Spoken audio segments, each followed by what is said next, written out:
এ পর্যায়ে গুরুত্বপূর্ণ আলোচনা নিয়ে আসছেন ইসলামী আন্দোলন বাংলাদেশের মোহতারাম সিনিয়র নায়েবে আমির পীর সাহেব চরমনাই রহমতুল্লাহ আলাইহের সুযোগ্য সাহেবজাদা ও খলিফা হযরতুল আল্লামা শাহ আহমদ শফি রহমতুল্লাহ আলাইহের সুযোগ্য খলিফা হযরত মাওলানা মুফতি সৈয়দ মোহাম্মদ ফয়জুল করিম শায়েখে চরমনাই।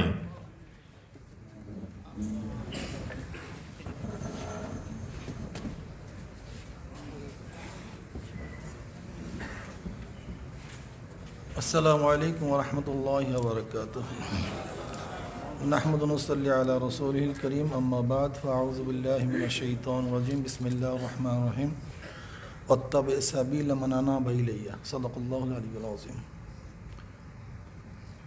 শায়খ রহমতুল্লাহ আলাইহির জীবনী সম্পর্কে আলোচিত হয়েছে, আর আমি তার সন্তান, সেই হিসাবে আমার মুখ থেকে তার আলোচনা খুব বেশি একটা শোভা পাবে বলে আমি মনে করি না। তবে এতটুকু বুঝি, সে সবার জন্য মুত্তাবা ছিলেন, অনুকরণীয় ছিলেন। তিনি একজন যোগ্য বাবা। খানার দস্তরখানে আদব শিক্ষা দিতেন, ঘরের মধ্যে নসিহাত করতেন, বাহিরেও নসিহাত করতেন, সন্তানদের সাথে মশওয়ারা করতেন। যদিও মশওয়ারা করার কোনো প্রয়োজন ছিল না, কিন্তু সন্তানদের সাথে মশওয়ারা করতেন, এটা কি করা যায়, সেইভাবে কি করা যায়। আব্বাজান রহমতুল্লাহ আলাইহি পদে পদে আমলি দাওয়াত দিতেন। তিনি সে এক আহলে নিসবতওয়ালা লোক ছিলেন। তেনার নজর যেই দিকে পড়তো, আল্লাহ পাক রব্বুল আলামিন হয়তো তাকে কবুল করতেন। আমিও সেই ব্যক্তিদের মধ্যে একজন। আমি মনে করি আসলে আমার যোগ্যতা বলতে কিছুই নেই, আমি কোনো যোগ্য ব্যক্তিও না। কিন্তু আব্বাজান রহমতুল্লাহ আলাইহি সন্তানদের জন্য সবসময় দোয়া করতেন। আমি মনে করি যতটুকু খেদমত হচ্ছে ততটুকু তাঁরই দোয়া। এমন কোনো দোয়া তিনি করতেন না যে দোয়ার মধ্যে তাদের আওলাদদের জন্য তিনি দোয়া করতেন না। আসলে মুরব্বীদের দোয়া আওলাদদের জন্য সবচেয়ে বেশি কার্যকারী। যাই হোক, আর আমাদের মামুন ভাই যে কথা বলছেন, আসলে আমাদের স্বার্থ কি? আমরা ঐক্য হব না কেন? আমাদের প্রয়োজনটা কি? মানুষের পরিচিতির প্রয়োজন আল্লাহ পাক এমনিতে আমাকে পরিচিত করে দিয়েছেন। মানুষের অর্থের প্রয়োজন আল্লাহ পাক জন্মগতভাবেই আমাদেরকে অর্থশালী করে দিয়েছেন। মানুষের সম্মানের প্রয়োজন, এই ঘরে জন্ম হওয়ার কারণে আল্লাহ পাক এমনিতেই সম্মানিত করে দিয়েছেন। আমরা আর কি চাই? চাইটা কি? এখন আমাদের দরকার আল্লাহ পাক যে নিয়ামত দান করছে, সেই নিয়ামতের শুকরিয়া জ্ঞাপন করা। আল্লাহ পাক রব্বুল আলামিন যে মাকামে রাখছেন, সেই মাকাম অনুযায়ী কাজ করা।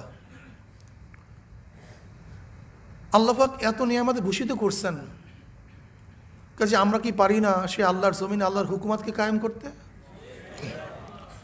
আমরা কি পারি না সেই নিয়ামতগুলিকে আল্লাহর জন্যই উৎসর্গ করতে? আমরা কি পারি না আমাদের জান, আমাদের মাল, আমাদের ইজ্জত একমাত্র দ্বীনের জন্য বিলীন করতে? যদি আমরা হকের উপরে থেকে, আমাদের আকাবেরদের নকশা কদমের উপর থেকে আমরা চলতে পারি, তাহলে আমাদের জন্য ঐক্য হওয়া খুবই সহজ।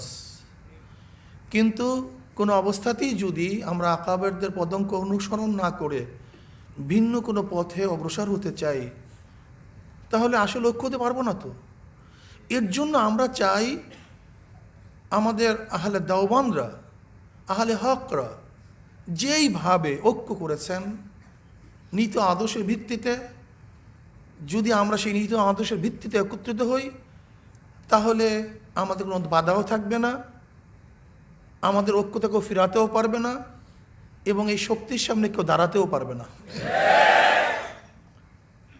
কাজে আসুন আমরা সকল ঐক্যবদ্ধভাবে আমরা দিনকে কায়েম করার জন্য সাধনা করি, চেষ্টা করি। আমাদের কিছুর অভাব নেই। আমরা কেন ঘুরতে যাব অন্যের পিছনে? আমরা কি চাই?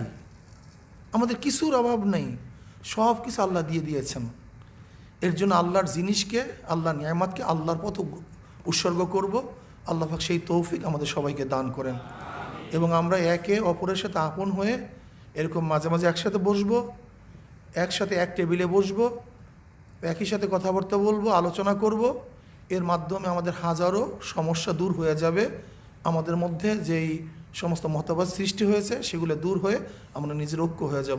আল্লাহ পাক আমাদের সবাইকে ঐক্য হওয়ার এবং নেক আমল করার তৌফিক দান করেন। আমা আলাইনা ইল্লাল বালাগ।